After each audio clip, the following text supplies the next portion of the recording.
మిగిలినందరిని కూడా పెట్టి ఒక బోర్డు కింద ఈ యొక్క కొత్త ఆంటర్‌ప్రెన్యూర్స్ని ఎట్లా ప్రమోట్ చేయాలనో చేయించడం. ఇది బిగినింగ్లో కష్టం అనిపిస్తుంది, కానీ మీ అందరికీ కూడా ఒకటే విజ్ఞప్తి చేస్తున్నా, ఆ రోజు ఎట్లయితే ఐటీ రెవల్యూషన్ తీసుకొచ్చామో ఈసారి మళ్ళీ ఆంటర్‌ప్రెన్యూర్ రెవల్యూషన్ ఆంధ్రప్రదేశ్ తీసుకొచ్చే బాధ్యత ఈ ప్రభుత్వం తీసుకుంటామని చెప్పి కూడా నేను తెలియజేస్తున్నా. ఇందులో కూడా అధ్యక్ష ఫండ్స్ అన్నీ కూడా ఇంటిగ్రేట్ చేస్తాం.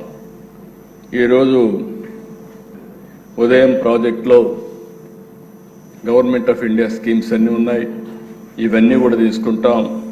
ఇంకొక పక్కన ప్రోడక్ట్ పర్ఫెక్షన్ కింద క్వాలిటీ ప్రొడక్షన్ ఇవన్నీ కూడా ఇంటిగ్రేట్ చేస్తాం. గ్లోబల్ సప్లై చైన్ ఇంటిగ్రేట్ చేస్తాం. మార్కెటింగ్ కోసం మీరు చూస్తే ఓఎన్డీసీ ఇలాంటి ప్లాట్ఫామ్స్ ఉన్నాయి, అవన్నీ కూడా తీసుకొచ్చి ఏఐ ఎనేబుల్డ్ ఎంపవర్ ప్లాట్ఫామ్స్ ఉన్నాయి, అవన్నీ కూడా తీసుకొచ్చి ఏమేం చేయాలో ఇవన్నీ వర్కౌట్ చేస్తాం. ఇది కాకుండా మీరు చూస్తే ఈరోజు ప్రియారిటీ ఫస్ట్ జనరేషన్ ఆంటర్‌ప్రెన్యూర్స్. చాలామంది ఏమనుకుంటారంటే పరిశ్రమలు అంటే ఇది మాకు చేత కాదనుకుంటారు, కానీ ఎక్కడో ఇక్కడ ప్రారంభించాలి. ప్రతి ఒక్కరూ సర్వీస్ సెక్టర్ కావచ్చు, ప్రొడక్షన్ కావచ్చు, మ్యానుఫ్యాక్చరింగ్ కావచ్చు, నాలెడ్జ్ ఎకానమీ కావచ్చు, ఏదైనా సరే ప్రతి ఒక్కరు ఆలోచించుకుంటూ ముందుకు పోవాల్సిన అవసరం ఉంది.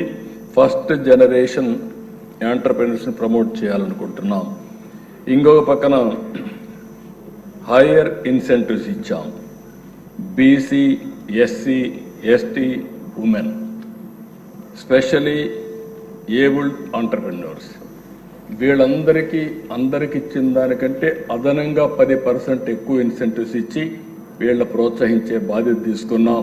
నా ఆలోచన ఒకటే, జనాభా దామాషా ప్రకారం అన్ని రంగాల్లో వీళ్ళు రాణించాల్సిన అవసరం ఉంది.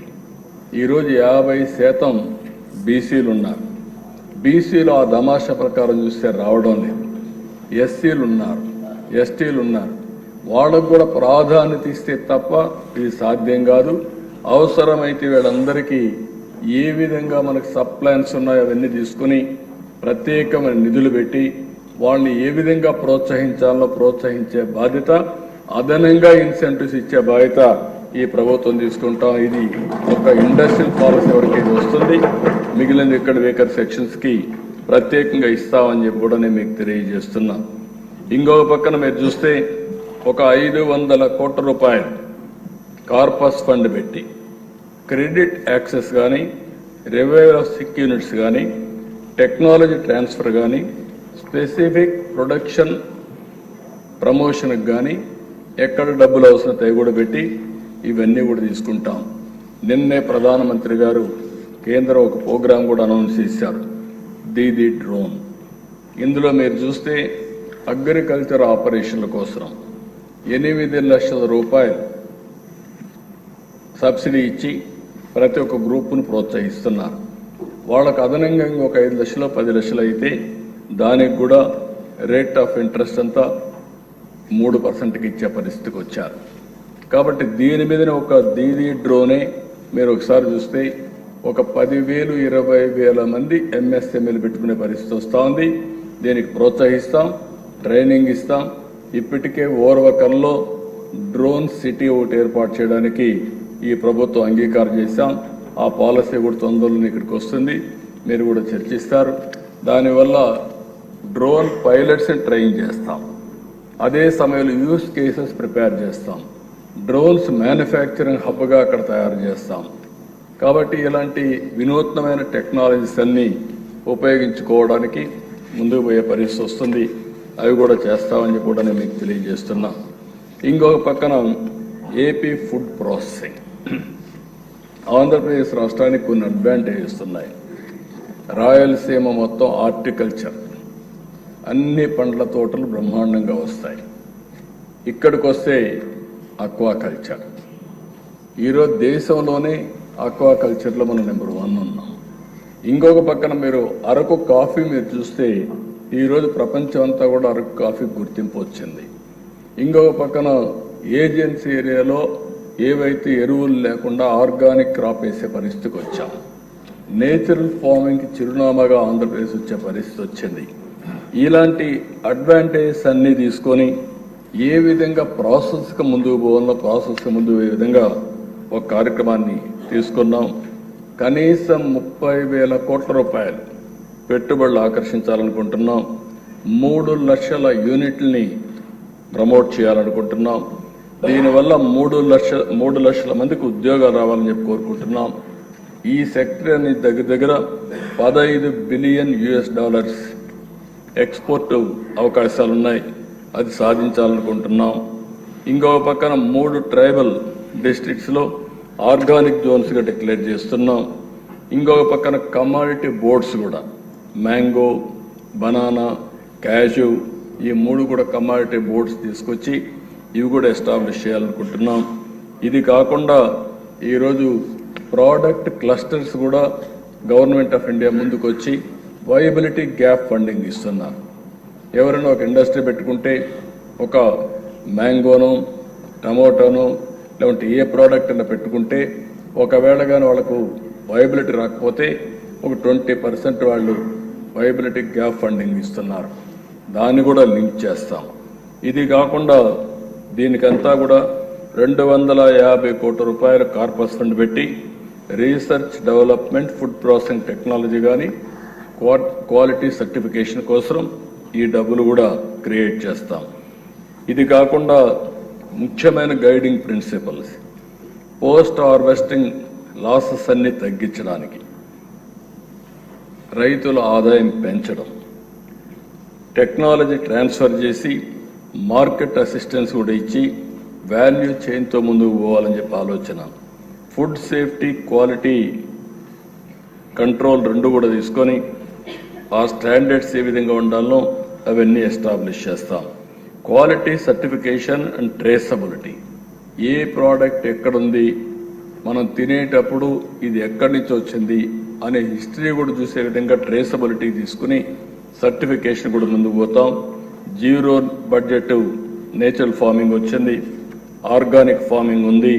దానికి లేబులింగ్, ప్యాకేజింగ్ అవన్నీ కూడా పర్ఫెక్ట్గా చేసుకొని ముందుకు పోవాలనుకుంటున్నాం.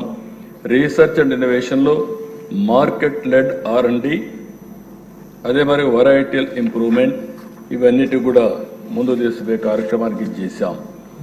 ఇది కాకుండా సెకండరీ, టెరిషరీ ప్రాసెసింగ్ యూనిట్స్కి 10% higher incentives and capital subsidy ఇస్తున్నాం. అంటే అప్ టు 8 crores వరకు మీడియం ఎంటర్ప్రైజెస్ కింద women, SC, ST, SC especially abled will get additional 10% ఇవ్వడం. ఇది కాకుండా 100 కోట్ల రూపాయలు కంటే కూడా ఎక్కువ ఇన్వెస్ట్మెంట్ పెడతామంటే ఫుడ్ ప్రాసెసింగ్లో వాళ్ళకు స్పెషల్ ఇన్సెంటివ్స్ కావాలంటే ప్రాజెక్టు మాట్లాడతాం. అదనపు ఇన్సెంటివ్స్ ఇచ్చి దాన్ని కూడా ప్రోత్సహిస్తామని చెప్పి కూడా నేను మీకు తెలియజేస్తున్నా. ఎవరైనా కోల్డ్ చైన్ పెడతామన్నా, అదే మరిగా ఇరాడియేషన్ పెడతామన్నా, లేకపోతే టెస్టింగ్ ల్యాబ్స్ పెడతామన్నా వారికి కూడా ప్రత్యేకమైన ఇన్సెంటివ్స్ ఇస్తాం. ఇంకొక పక్క పార్క్స్ అన్నీ కూడా nano parks with flatted factory complex కడితే urban areas and common infrastructure facilities అని ప్రమోట్ చేస్తాం. ఇది కాకుండా ఈరోజు ఇన్సెంటివ్స్ మీరు చూసినప్పుడు లార్జ్ ఫుడ్ ప్రాసెసింగ్ ఇండస్ట్రీస్ కోసం 25% FCI ఫర్ ప్రైమరీ, అదే మరి 35% సెకండరీ, టెరిషరీకి, MSE ఫుడ్ ప్రాజెక్ట్స్కి ఇన్సెంటివ్స్ ఇస్తాం. ఇంకొక పక్కన ఎగ్జిస్టింగ్ యూనిట్స్ ఏమైనా ఉంటే వాళ్ళు కూడా 20% వరకు టెక్నాలజీ అప్గ్రేడ్ చేసుకోవాలంటే వాళ్ళకు కూడా ఇన్సెంటివ్స్ ఇస్తాం. ఇది కాకుండా మోడర్న్ మీట్ ప్రాసెసింగ్ కానీ ఇలాంటివన్నీ పెడితే, ఎనిమల్ ఫీడ్ యూనిట్స్ ఇవన్నీ పెడితే 35% వాళ్ళకి ఇన్సెంటివ్స్ ఇస్తాం. FCI ఫర్ లార్జ్ యూనిట్స్కి 15% ఇస్తాం. 10% అడిషనల్ క్యాపిటల్ సబ్సిడీ ఉమెన్కి, SC, ST స్పెషలీ ఏబుల్డ్ ఎంటర్ప్రినర్స్కి ప్రత్యేకంగా ఇస్తామని చెప్పి కూడా నేను మీకు తెలియజేస్తున్నా. నా ఆలోచన ఒకటే, ఇక్కడుండే మెంబర్స్ అందరూ కూడా కోరుతున్నా, మనం అగ్రో ఫుడ్ ప్రాసెసింగ్ ఇండస్ట్రీ ఎంత ప్రమోట్ చేయగలిగితే ఫార్మర్స్లో అంత స్టెబిలిటీ వస్తుంది. ఇది ఎట్టి పరిస్థితుల్లో కూడా ఈరోజు చాలా వరకు మీరు చూస్తే ఎస్పెషల్లీ వెజిటబుల్స్ కానీ ఫ్రూట్స్ కానీ లాసెస్ ఎక్కువ ఉన్నాయి. దానికి కూడా కారణం వాల్యూ చైన్ లేకుండా పోవడం, పెరిష్ అయిపోవడం, పంట పండించినప్పటి నుంచి మార్కెట్ తీసుకునే లోపల చాలా నష్టాలు రావడం, ఇవన్నీ వస్తున్నాయి. భవిష్యత్తులో మనం కానీ ఫుడ్ ప్రాసెసింగ్ మీద ఎక్కువగానే కాన్సన్ట్రేట్ చేస్తే, వాల్యూ అడిషన్ చేయగలిగితే ఇండియాకు ఒక అడ్వాంటేజ్ ఉంది. ప్రపంచానికే ఫుడ్ బాస్కెట్గా తయారయ్యే అవకాశం ఒక్క భారతదేశానికి ఉంది. దాన్ని సద్వినియోగం చేసుకోగలిగితే రైతాంగానికి మెరుగైనటువంటి జీవన ప్రమాణాలు వస్తాయి. ఇది కాకుండా ఈరోజు ప్రైవేట్ ఇండస్ట్రియల్ పార్క్స్, కొత్తగా పాలసీలో ఇండస్ట్రియల్ పార్క్స్ అన్నీ కూడా ప్రైవేట్వి, గవర్నమెంట్ అన్నీ కూడా క్లబ్ చేసి తీసుకొస్తున్నాం. ఈ పాలసీని మీరు ఒక్కసారి చూస్తే 10 ఎకరాల వరకు నానో పార్కులు తీసుకొస్తున్నాం. అంటే 10 ఎకరాలు కూడా ఒక 10-20 ఇండస్ట్రీ చిన్నవన్నీ పెట్టుకునే అవకాశం వస్తుంది. ఎంఎస్ఎంఈ పార్కులు 10 ఎకరాల నుంచి 100 ఎకరాల వరకు, లార్జ్ సెక్టర్ స్పెసిఫిక్ పార్క్స్ వచ్చి 100 నుంచి 1000 ఎకరాలు, మెగా పార్క్స్ వచ్చి 1000 ఎకరాల పైన. దీనికి కూడా ఇంకొక పక్కన మీరు చూస్తే పాలసీస్ అన్ని కూడా మీరు చూసినప్పుడు దీన్ని డిఫరెంట్ మోడల్స్ తీసుకుంటున్నాం. Policy will also cover development of flatted factory complexes కూడా తీసుకుంటున్నాం. ఇది కాకుండా ఇందులోనే PPP model 30% capital subsidy with a cap of 6 crores, 6 కోట్ల వరకు పెట్టుకొని 30% వరకు క్యాపిటల్ సబ్సిడీ ఇస్తున్నాం. ఇది కాకుండా ఆపరేషన్ మేనేజ్మెంట్ కింద ప్రైవేట్ పార్ట్నర్షిప్ తీసుకుంటాం. ఇంకొక పక్కన చూస్తే జాయింట్ వెంచర్ కింద బిల్డ్ ఓన్ ఆపరేట్ కానీ, design build finance operate transfer కానీ ఇన్నోవేటివ్ మెథడ్స్ అన్ని తీసుకుంటున్నాం. ఎక్కడైనా సరే ప్రభుత్వ భూమి ఉంటే ఎవరైనా ప్రైవేట్ వ్యక్తులు వచ్చి మేము పార్కులు పెడతామంటే ఆ భూమి కూడా ఇవ్వడానికి వెసులుబాటు ఇస్తాం. ఒకవేళ మన పార్క్ ఉండి పక్కన ఇంకా కొంచెం మేము ఎక్వైర్ చేస్తామంటే వాళ్ళకి ఇస్తాం. రైతులే వచ్చి మేము 100 ఎకరాలు మేము పార్క్ తయారు చేస్తాం, మాకు కూడా ఇన్సెంటివ్స్ ఇవ్వమంటే వాళ్ళకు కూడా ఇన్సెంటివ్స్ ఇచ్చి వాళ్ళని కూడా ప్రమోట్ చేయడానికి ప్రభుత్వం సిద్ధంగా ఉందని చెప్పి కూడా మీకు తెలియజేస్తున్నాం. ఎందుకంటే ఇది ఒక ఆనవాయితీ రావాలి. ఎప్పుడు కూడా రైతు భూమి ఇస్తే రైతుకు ఒక నమ్మకం రావాలి. ఈరోజు అమరావతి ఉంది, అమరావతి ఒక మోడల్. రైతులే రాజధాని నిర్మాతలు. ఈరోజు మీరు గుర్తుపెట్టుకుంటే అధ్యక్ష, ఒక నమ్మకంతో నేను పిలిపించాం. ఆ రోజు ఆ పిలుపు వల్ల 33,000 ఎకరాల భూమి, 29,000 మంది రైతులు ఒక నమ్మకంతో ఈ ప్రభుత్వం పైన భూమి ఇచ్చారు. 5 సంవత్సరాలు వాళ్ళు పెట్టని ఇబ్బందులు లేవు, చాలా ఇబ్బందులు పడ్డారు, పోరాడారు, నిలబడ్డారు, రాజధానిని కాపాడారు. ఈరోజు మళ్ళీ ఆ రైతాంగం బాగుపడడానికి పనులన్నీ ప్రారంభించాం. తప్పకుండా డిసెంబర్ మొదటి వారం నుంచి పనులు ప్రారంభమవుతాయి. ఇప్పటికే గవర్నమెంట్ ఆఫ్ ఇండియా 15,000 కోట్ల రూపాయలు మనకు కావాల్సిన డబ్బులను సమకూర్చారు. అవన్నీ ఖర్చు పెడతాం. అది అవుతానే ఇంకా డబ్బులు సమకూరుస్తాం. ఇన్ఫ్రాస్ట్రక్చర్ అంతా పూర్తి చేస్తే మళ్ళీ ఇక్కడ ఇచ్చిన రైతులు బాగుపడతారు, రాష్ట్రానికి ఒక బ్రహ్మాండమైన రాజధాని నిర్మాణం చేసుకునే పరిస్థితి వస్తుంది. నేను ఒకటే ఈరోజు ఆలోచిస్తున్న ఇక్కడే మెంబర్స్ ద్వారా ప్రజలకు కూడా తెలియజేస్తున్న ఈ సభ ద్వారా, ఎప్పుడైనా రైతు ఒక పర్పస్ కోసం, పబ్లిక్ పర్పస్ కోసం భూమి ఇస్తే ఆ రైతు నష్టపోకూడదు, ఆ రైతుకు కూడా లాభం జరగాలి. రైతును భాగస్వామి చేసుకోవాల్సిన అవసరం ఉంది.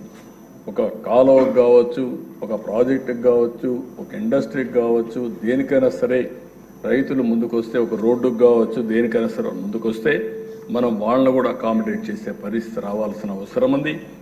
అందుకే ఇక్కడ మేము తీసుకొచ్చిన పాలసీలో మీరు చూస్తే అనేకమైన రకాలుగా తీసుకొచ్చాం. ఇందులో ప్రైవేట్ డెవలపర్ ఒక కొంత ల్యాండ్ ఆయన ఉండి ఒక పార్క్ వేసుకుంటానంటే, కాదు నా ల్యాండ్ ఎంత ఉంది, మేము 5 మంది కలిసి ఒక పార్క్ వేసుకుంటామంటే పర్మిషన్ ఇవ్వడానికి సిద్ధంగా ఉన్నాం. దానికి కూడా ఇన్సెంటివ్స్ ఇస్తామని చెప్పి కూడా నేను మీకు తెలియజేస్తున్నాం. వీళ్ళే కాకుండా private developer can also pool the land from other farmers. You can start on its own. ఆయనకు కూడా ఇన్సెంటివ్స్ ఇస్తాం. ఇంకొక పక్కన పాలసీ ఎంకరేజ్ చేస్తున్నాం. వాళ్ళు ఆ పార్కులోనే ఇండ్లు కడతామంటే ఎంప్లాయీస్ కోసం ఆ ఇండ్లకు కూడా పర్మిషన్ ఇస్తాం. లేకుంటే అక్కడ హోటల్ పెడతామంటే దానికి కూడా పర్మిషన్ ఇస్తామని చెప్పి కూడా నేను మీకు తెలియజేస్తున్నాను. ఇవన్నిటి వల్ల ఒక ఎకో సిస్టమ్ క్రియేట్ అవుతుంది. ఈరోజు మీకు శ్రీ సిటీ ఉంది. శ్రీ సిటీలో మీరు చూస్తే one of the best eco system. Training centre ఉంటుంది, అదే సమయంలో కాలేజెస్ ఉన్నాయి, హోటల్స్ ఉన్నాయి, మార్కెటింగ్ ప్లేస్ ఉంది, అన్నీ ఉన్నాయి. ఇంకొక పక్క మెడ్టెక్ పార్క్ ఉంది. మెడ్టెక్ పార్క్ మీరు ఒకసారి చూస్తే లెగ్ అండ్ ప్లే మొత్తం షెడ్లన్నీ కడతారు. మార్కెటింగ్ చేయడానికి ప్రమోషన్ ప్లేస్ కూడా ఉంటుంది, ట్రైనింగ్ ప్లేస్ కూడా ఉంటుంది. WHO వరల్డ్ ట్రేడ్ ఆర్గనైజేషన్ కూడా పెట్టారు అక్కడ. ఇలాంటివన్నీ పెట్టినప్పుడు ఒక ఈజీగా వచ్చి మ్యానుఫ్యాక్చరింగ్ చేయడానికి అవకాశాలు ఉంటాయి. అలాంటి అవకాశాలన్నీ ఎప్పుడో ఇంతకుముందు చేశాం.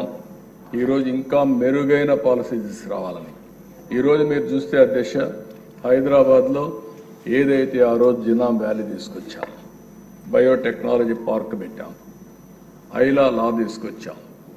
మనం వాళ్ళ యొక్క సైట్ దగ్గర వరకు అన్ని ఇస్తే నీళ్లు కానీ కరెంటు కానీ ఇవన్నీ మనం అందుబాటులో పెడితే లోపల వాళ్లే చేసుకునే పరిస్థితి, పొల్యూషన్ కంట్రోల్ చేసే పరిస్థితి, వాళ్లే పర్మిషన్స్ ఇచ్చే పరిస్థితి తీసుకొచ్చాం. దానివల్ల చాలా ఈజీగా ఇండస్ట్రీస్ వచ్చాయి. అదే మరి ఫార్మాకి అదే మరిగా ఇచ్చాం. అన్నీ చూసిన తర్వాత అవన్నీ కలిపి మెరుగైనటువంటి పాలసీలు తీసుకొస్తున్నాం. దీంట్లో ఇంకా క్రియేటివ్గా ఎవరైనా ముందుకు వస్తే వాళ్ళని కూడా ఎంకరేజ్ చేయడానికి ఈ ప్రభుత్వం సిద్ధంగా ఉన్నామని చెప్పి కూడా నేను మీకు తెలియజేస్తున్నా.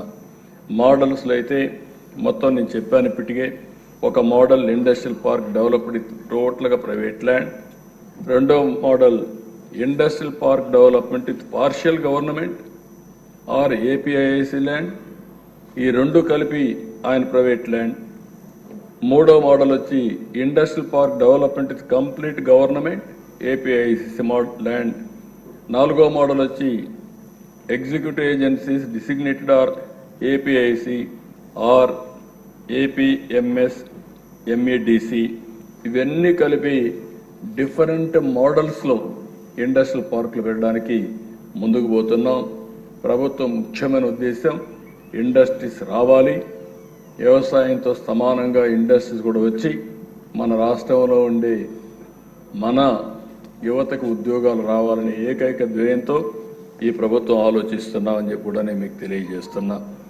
ఇక్కడ కూడా అధ్యక్ష పాలసీలో మీరు చూస్తే ఎవరు ఏ మోడల్లో వచ్చినా up front incentive including 100% exemption of NALA, అదే మరి CL charges, layout approval fees, stamp duty, registration charges అన్నీ కూడా ఎగ్జామ్ట్ చేస్తాం. అదే మరి మైల్ స్టోన్ ఇన్సెంటివ్స్, ఏ పని చేస్తా ఉంటే దాన్ని బట్టి ఇన్సెంటివ్స్ అన్ని ఇస్తాం. నానో అండ్ MSC పార్కులకైతే క్యాపిటల్ సబ్సిడీ 5 లక్షల రూపాయలు ఇస్తాం. లార్జ్ అండ్ మెగా పార్క్స్కి అయితే 1 ఎకరాకు 3 లక్షల రూపాయల చొప్పున ఇన్సెంటివ్స్ ఇస్తామని చెప్పి కూడా నేను మీకు తెలియజేస్తున్నా. ఈ 4 పాలసీలను చూశాన దిశ ఇండస్ట్రీ మొత్తం చాలా హ్యాపీగా ఫీల్ అవుతున్నారు. నేను ఎవరితో మాట్లాడినా one of the best policy in the country మన ఇండస్ట్రీస్ పాలసీ అని అందరూ అప్రిషియేట్ చేస్తున్నారు. తప్పకుండా దీనివల్ల పెట్టుబడులు వస్తాయని చెప్పి ఆశిస్తున్నాను. ఇంకో పక్కన దేశ ఈరోజు Andhra Pradesh integrated clean energy policy తీసుకొచ్చాం. నేను ముందే చెప్పాను, it is a game changer. దీన్ని లాజికల్గా తీసుకుపోవాలని చెప్పి ఆలోచిస్తున్నాం. ఈరోజు మొత్తం రాష్ట్రంలో ఈ ఒక్క సెక్టర్లోనే 10 లక్షల కోట్ల రూపాయలు పెట్టుబడులు రావాలని ధ్యేయంగా పెట్టుకున్నాం. ఇందులో 7,50,000 మందికి ఉద్యోగాలు పెట్టుకున్నాం, ప్రత్యక్షంగా పరోక్షంగా.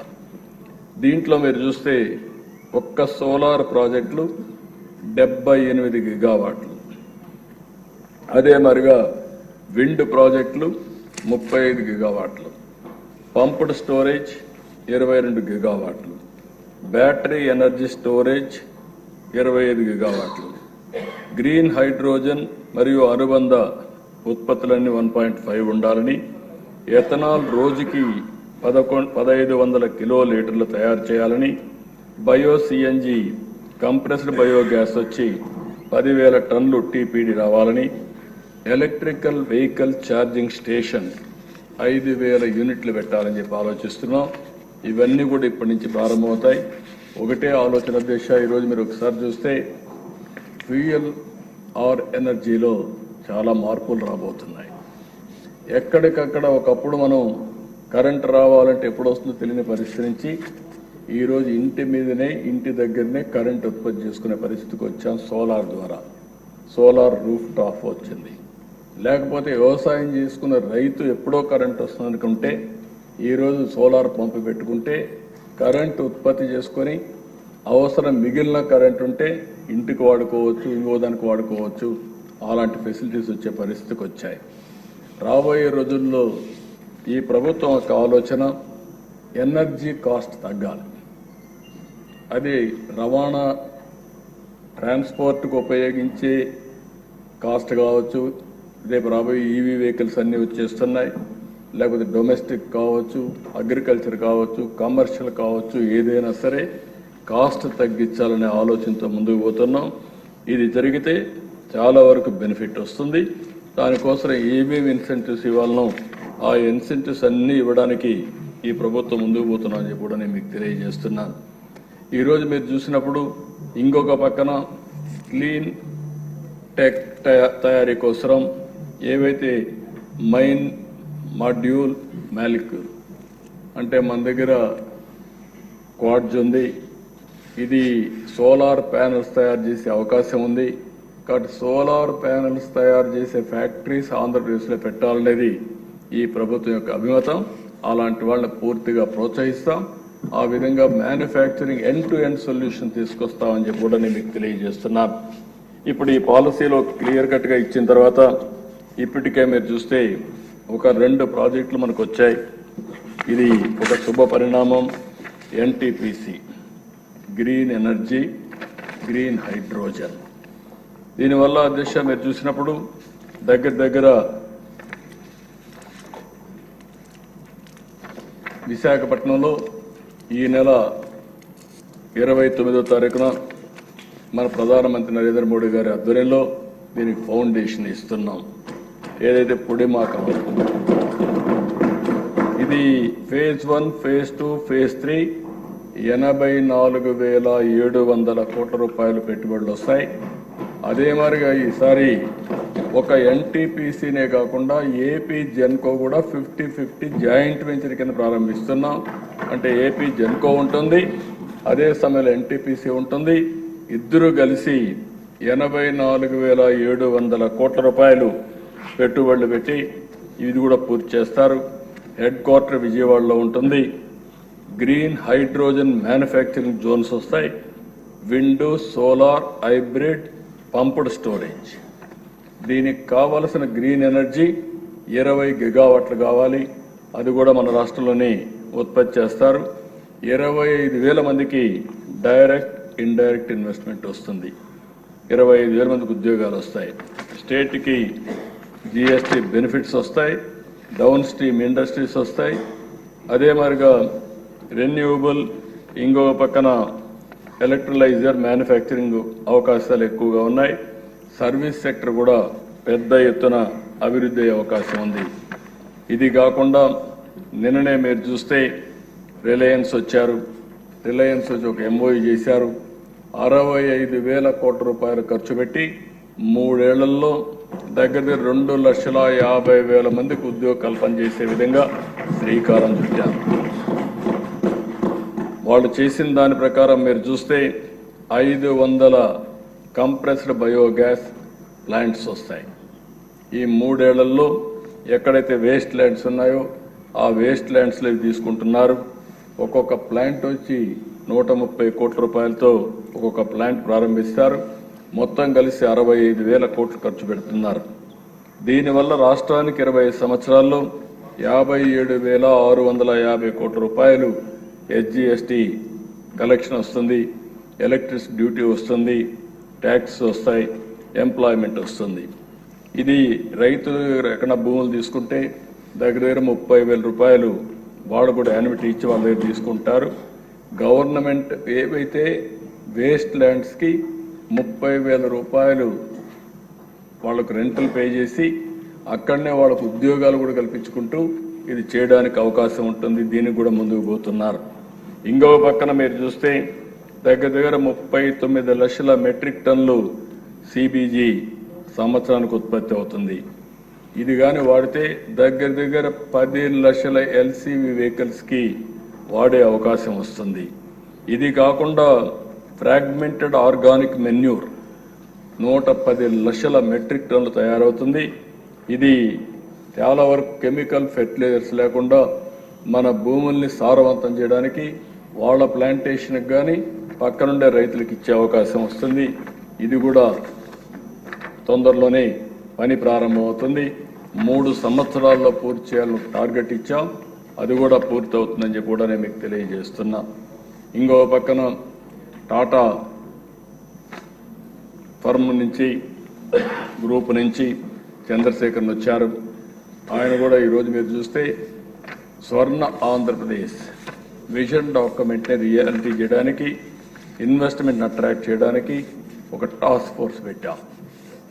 దానికి నేను చైర్ చేస్తే ఆయన కో చైర్పర్సన్గా ఉన్నాడు. మొన్న కూడా 2వ మీటింగ్ అయింది. ప్రపంచంలో ఉండే పారిశ్రామికవేత్తలందరినీ కూడా నెట్వర్క్ చేస్తున్నాం. ఆయన మొన్న వచ్చినప్పుడు నేను చెప్పాను చాలామందికి, విశాఖపట్నంలో 10,000 మందికి ఉద్యోగాలు కల్పించే విధంగా, IT ప్రొఫెషనల్స్కి ఉపాధి కల్పించే విధంగా ఈ ప్రాజెక్టు పూర్తి చేశారు.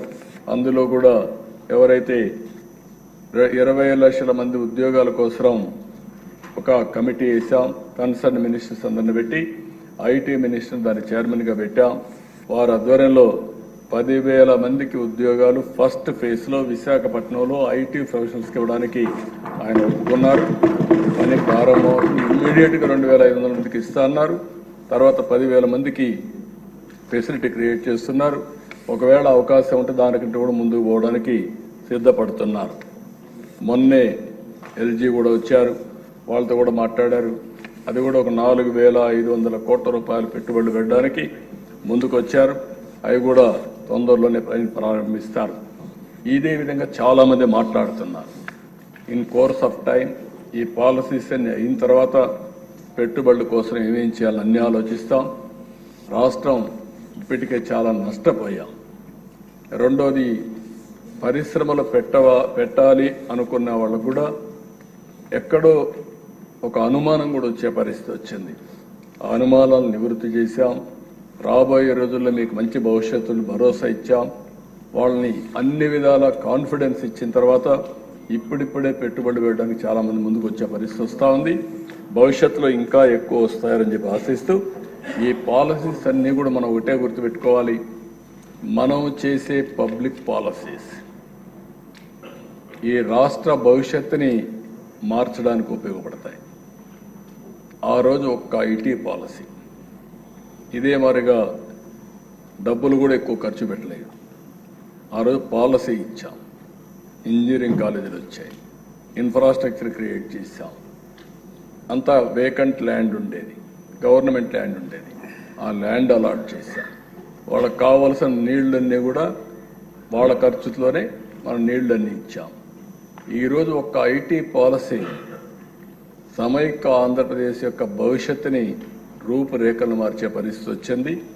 మన పిల్లలు ప్రపంచం అంతా వెళ్ళి అక్కడ ఉండే వాళ్ళకంటే ఎక్కువ ఆదాయం సంపాదించే పరిస్థితికి వచ్చారు. ఒక్క ఎగ్జాంపుల్ మీరు చూస్తే ఇక్కడ మన దగ్గర పుట్టిన మన పిల్లలు IT చదువుకొని అమెరికా కడితే ఈరోజు వాళ్ళ తలసరి ఆదాయం 1,20,000 కోట్లు. అదే అమెరికాలో ఉండే అమెరికన్స్ ఆదాయం 60,000 కోట్లు. అదే ఇక్కడుండే మనవాళ్ళ ఆదాయం $2,000. అక్కడ $1,20,000, ఇక్కడ 2,000 నుంచి $3,000. ఎంత వ్యత్యాసం ఉందో మనం చూస్తే, అవకాశాలు కల్పిస్తే అది సాధ్యం చేసే శక్తి మన యువతకు ఉంది. అలాంటి ఎన్విరాన్మెంట్ మనం క్రియేట్ చేయగలిగితే మాత్రం ఇది సాధ్యం అని చెప్పి తెలియజేసుకుంటూ, నేను ఈ సెక్టర్సే కాకుండా టూరిజం కూడా భవిష్యత్తులో చాలా భవిష్యత్తు ఉంటుంది, ఉపాధి అవకాశాలు ఉంటాయి, ఎకానమీకి ఊతం ఇచ్చే అవకాశం ఉంది. తొందరలోనే అది కూడా తీసుకొస్తాం. ఇవే కాకుండా ఈ పాలసీస్ అన్ని తీసుకొచ్చినప్పుడు గౌరవ శాసనసభ్యుల్ని మిమ్మల్ని ఒకటే కోరుతున్నా, ప్రజా చైతన్యం తేవడం మీ బాధ్యత. మీరు ఎక్కడ కూడా ఫెసిలిటేటర్గా ఉండాలి తప్ప మనం దాన్ని అబ్స్ట్రక్ట్ చేసే పరిస్థితి వస్తే మాత్రం, లేకుంటే మనం కూడా పెత్తనం చేసే పరిస్థితి వస్తే మాత్రం పోయిన గవర్నమెంట్లో ఏం జరిగిందో అదే మన దగ్గర జరిగే పరిస్థితి వస్తుంది. దయచేసి ప్రతి ఒక్కరిని నేను కోరేది, మనం ఇండస్ట్రీని ప్రమోట్ చేద్దాం, ప్రోత్సహిద్దాం. వాళ్ళు వచ్చినప్పుడు ఎక్కడికక్కడ మీరు కూడా మీ ప్రాంతానికి ఉద్యోగాలు వచ్చినప్పుడు మనకు కూడా బాధ్యత ఉంది. వాళ్ళకు అండగా ఉండి వాళ్ళని ప్రమోట్ చేయగలిగితే ఇంకా నమ్మకం పెరిగి ఒకరిని చూస్తే ఇంకొక 10 మందికి వస్తారు.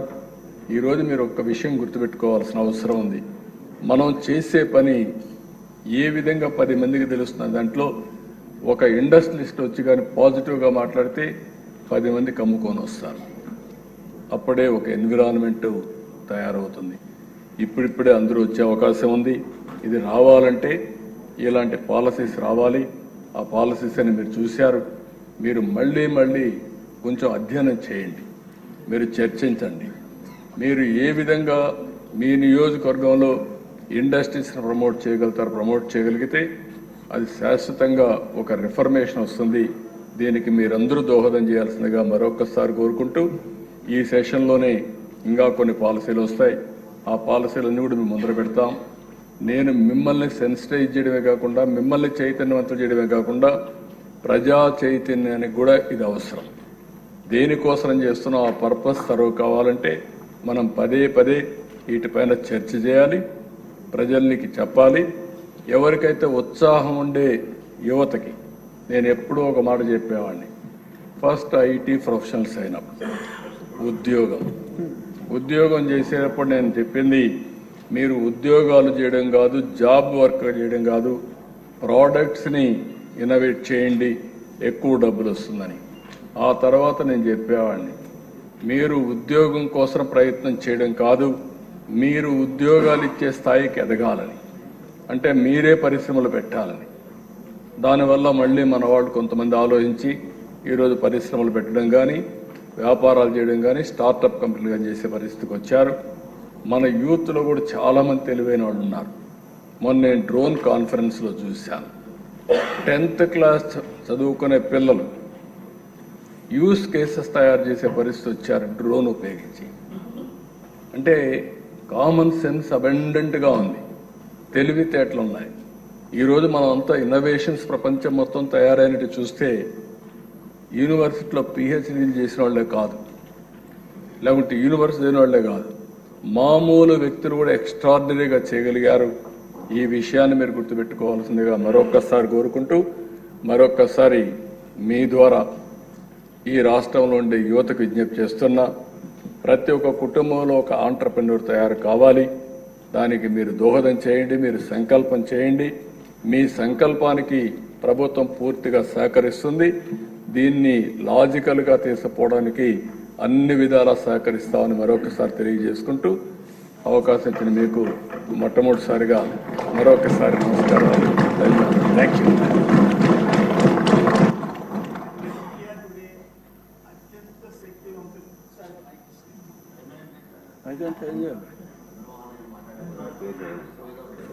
ఆన్ కాలేదు.